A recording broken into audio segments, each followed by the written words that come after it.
Hello, my name is Diane, and today I want to talk about The Slain Divine by David Dalglish. This is the third and final installment in the Vagrant Gods trilogy. I reviewed the second book, The Sapphire Altar, last year. I'll link that if you're interested.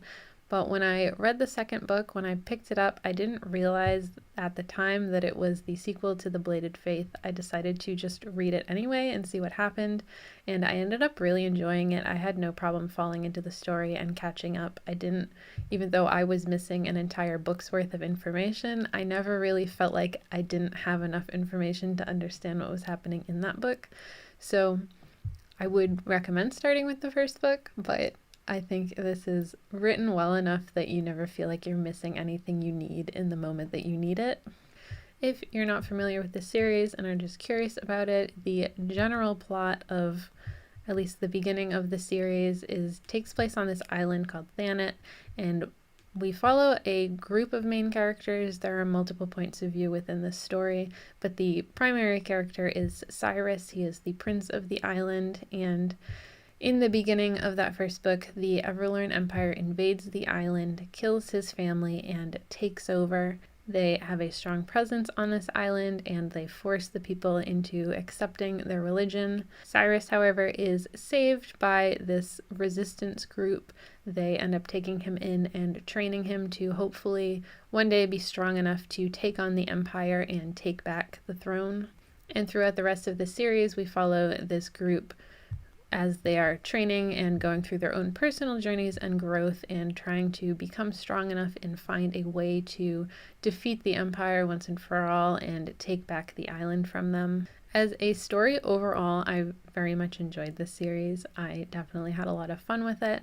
I think it's a very cool world. I really loved the cast of characters, and it was just a very exciting story to read. In this particular installment, The Slain Divine, we have reached the point where the god incarnate of the Everlorn Empire has arrived at Thanet, and he is preparing for his reincarnation ritual, where he is going to pass on his powers to his heir, which will be one of his children. So at this point, the god incarnate is very powerful. The Empire has definitely got a stronghold on this island nation, and our resistance group is running out of time to stop them. So we see them trying to piece together the final part of their plan to overthrow the Empire. And the story in this book starts off very quickly with a lot of action. We get some battles pretty much from the get-go. And then we get a little time to digest what's happening and figure out what they're going to do next before we get into, I would say the last quarter of this book is pretty much battle after battle. I think that it's paced very well, even though there is quite a bit of action in this particular book. Each section of the book that's kind of going from fight to fight, and then we get a little bit of time to figure out what's actually going on and process what's happened before we get into the next round of battles and action. And I personally don't think that any of the fighting, although there is quite a bit of violence in this, they're basically at war at this point, I don't feel like any of it was too over the top and excessively graphic. There are definitely some serious wounds happening in this story. There is quite a bit of bloodshed.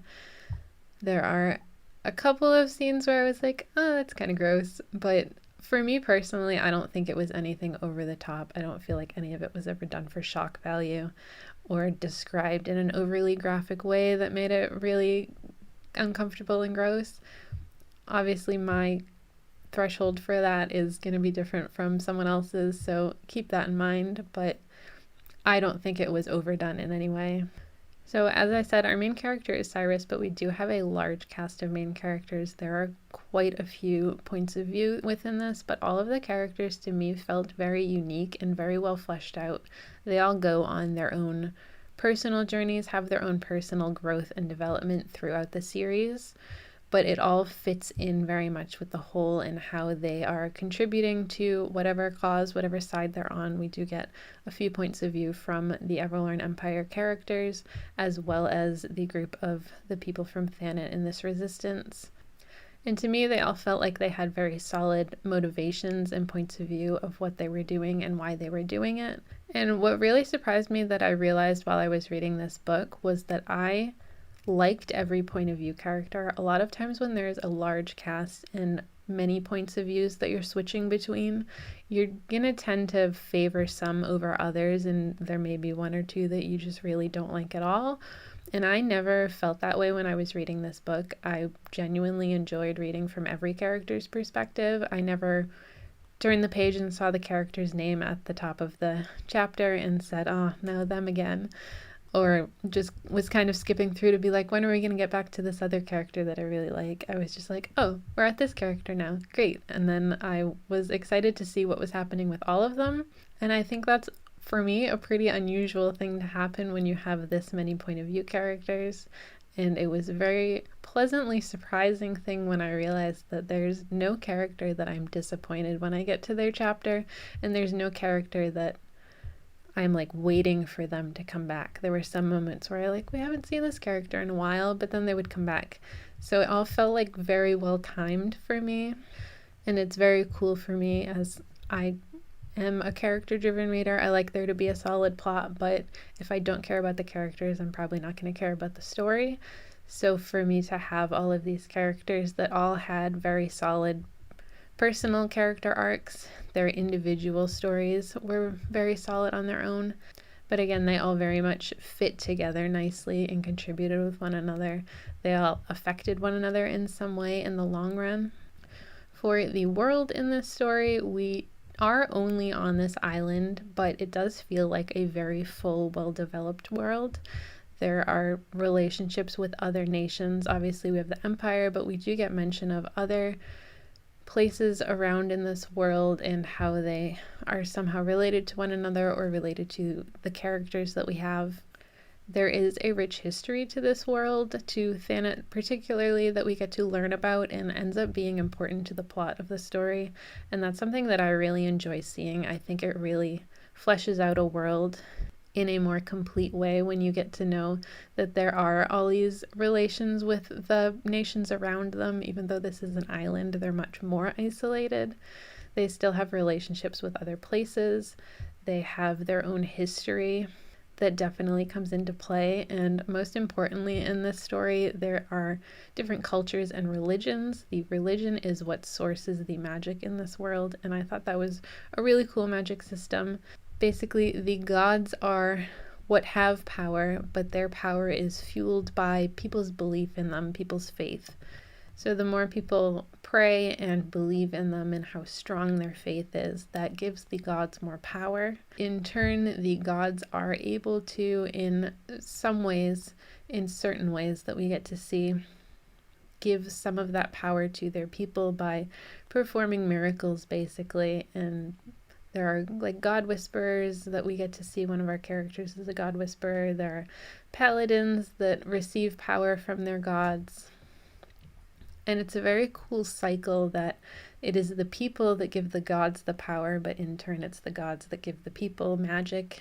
And I think that's a really interesting system that we get to see very in depth through. All of our different characters have different relationships with these gods, and we even get to see a couple of the gods' points of views and learn some of their stories. So I thought it was interesting that the gods are part of that cycle of magic, but they also have their own personal stories of where they came from, what they watch over, what they're capable of doing, and how they relate to one another as well. I don't know if this was a perfect book, but I also don't have anything negative to say about it. There's nothing really I wish were different within this story. I really genuinely had a lot of fun with it. I think it's very well written. I think the action was easy to follow. The characters were very interesting. The plot was very engaging, and I really enjoyed the world building. I don't know that there's anything that I felt was missing from this at all. In the end, I had a lot of fun with this. I definitely recommend checking it out. If you have read this series or you're planning to, I'd love to hear what you think about it. Otherwise, that's all for me today. Thanks for hanging out with me. I'll see you next time. Bye.